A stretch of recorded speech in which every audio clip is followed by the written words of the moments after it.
Escucho tu corazón, cada latido está Bienvenidos a este nuevo tiempo con la palabra del Señor.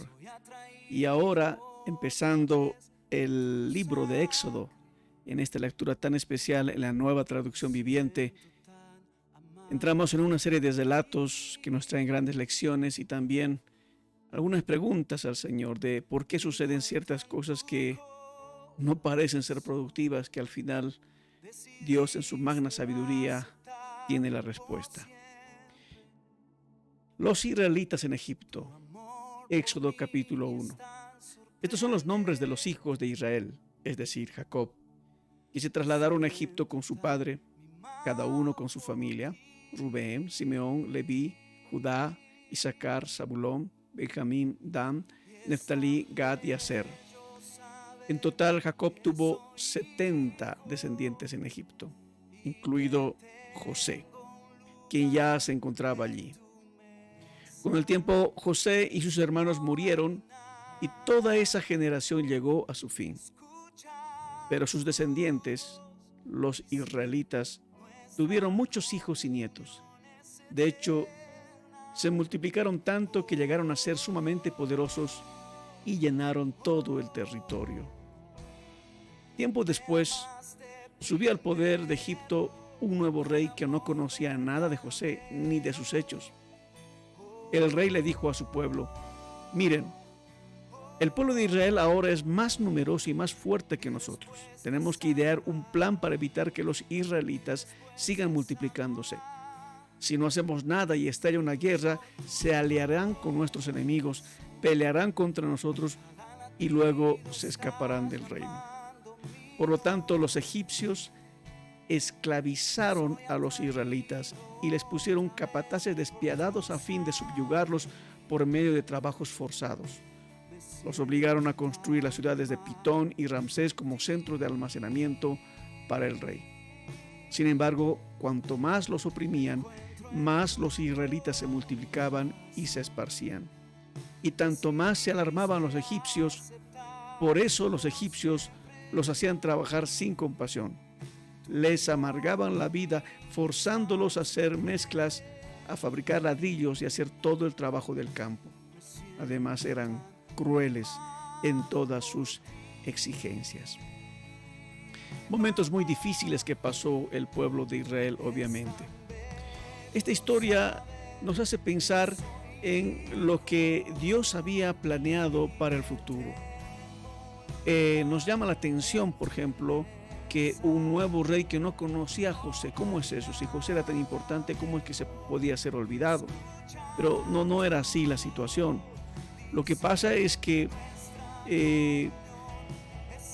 pareciera que años antes que Israel fuera, o que José fuera nombrado como el segundo en el reino, un grupo llamados los Hicsos tomaron el lugar.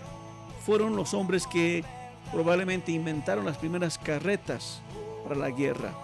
Tenían arcos, flechas, y este nuevo armamento era desconocido para los egipcios, que ellos sucumbieron.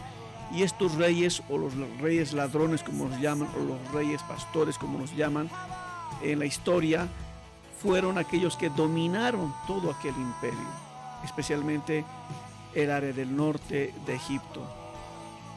Y en ese tiempo fue que probablemente José y su familia llegaron a ocupar la tierra de Gosén y se multiplicaron.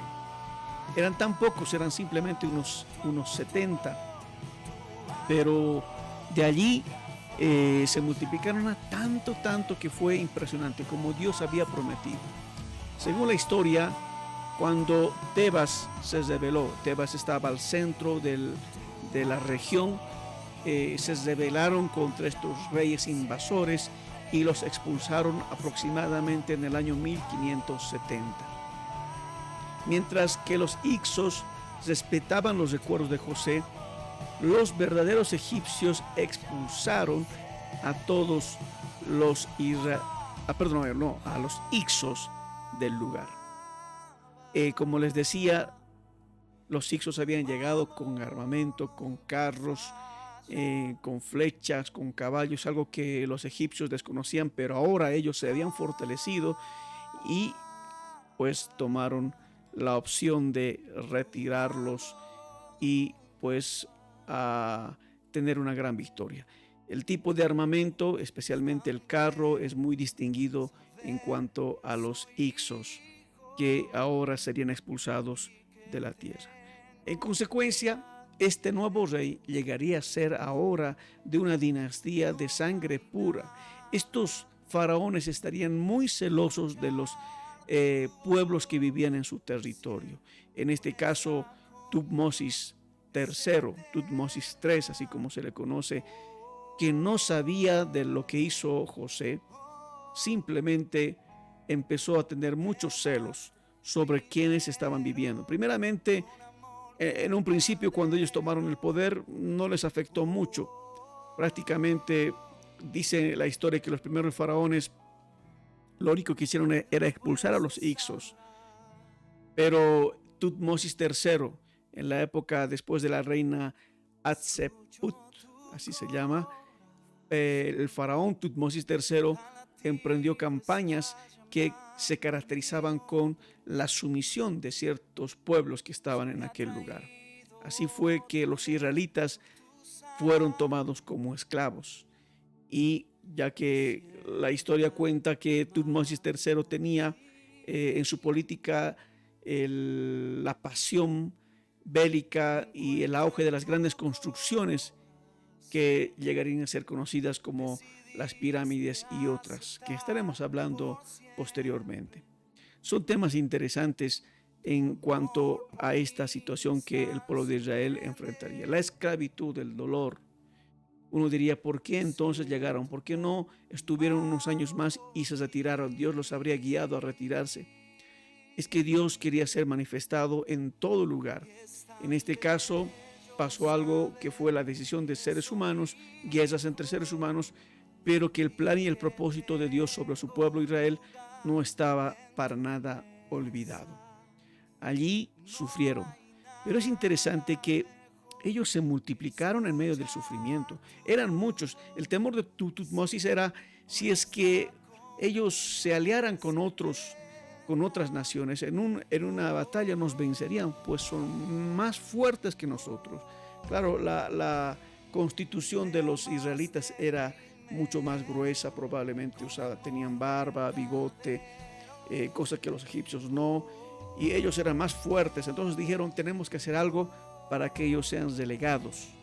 Y cuando les lastimaban mucho más, dice que el pueblo de Israel se hacía más fuerte. Por lo tanto, ellos quisieron y planearon hacer cosas peores con ellos, con los israelitas.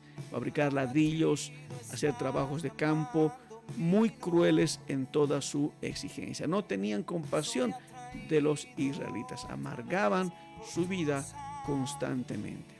Esa era la escena donde Dios habría ahora de manifestarse. Pero hay una aplicación aquí importante. Creo que cuando una fuerza va contra otra, crea resistencia. Y esto es importante que tú puedas meditar. Nadie puede ser maduro hasta que haya pasado alguna situación complicada. Nadie puede ser fuerte hasta que alguien haya tenido que pasar por una situación sumamente peligrosa. Si alguien te empuja, tú al rato pones tu otro pie para afirmarte. Y muchas veces los obstáculos de la vida, como la pandemia, lo único que van a lograr si nosotros confiamos en Dios es crear fortaleza. Así como los israelitas, cuanto más eran oprimidos, más se fortalecían. Eso es lo que Dios hacía en medio de las circunstancias. Y hoy quiere seguir haciéndolo contigo. En medio de las dificultades más fuertes en tu vida, Dios te quiere usar y te quiere hacer más fuerte. Dios quiere que tú seas el instrumento adecuado para este tiempo presente. No temas en esperar en el Señor y creer que Dios tiene el plan completo de tu vida y lo está poniendo en ejecución. Medítalo. Que Dios te bendiga. Les habla el pastor Joel Cuellar desde Sucre, capital de Bolivia.